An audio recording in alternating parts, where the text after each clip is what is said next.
जुवांवा प्रमाणे जेजू क्रिस्ताचें शुभ वर्तमान. आविस्पूर 15 वळ 9 ते 17. जसो बापान म्हजो मोग केला तसो हांवें तुमचो केला. म्हज्या मोगान रावात. जशें हांवें म्हज्या बापाच्यो आज्ञा सांबाळल्यात आनी असो ताच्या मोगांत हांव आसां, तशेंच तुमी म्हज्यो आज्ञा तुमी सांबाळशात जाल्यार म्हज्या मोगान रावतल्यात.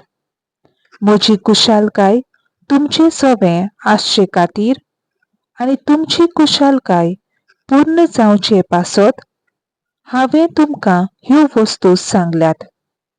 म्हजी आज्ञा ही, जसो हांवें तुमचो मोग केला तसोच तुमी एकामेकाचो करात. कोणे जर आपल्या इश्टा पासत आपलो जीव दिलो हाचे परस व्हड मोग कोणाक ना.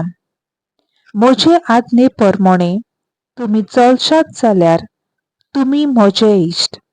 ह्या फुडें हांव तुमकां चाकर म्हणचो ना, कित्याक आपलो दोनी कितें करता तें चाकर नकळो.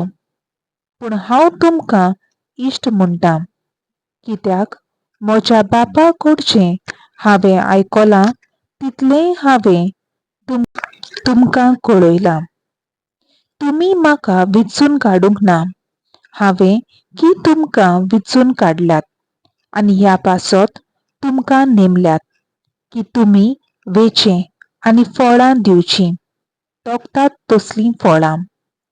अशें म्हजे नांवीं बापा कडेन तुमी मागतात तितलेंय तो तुमकां दितलो. ही म्हजी आज्ञा तुमकां, एकामेकाचो मोग करात. सर्वेस्पराचें उतर. देवाचो व्हड उपकार.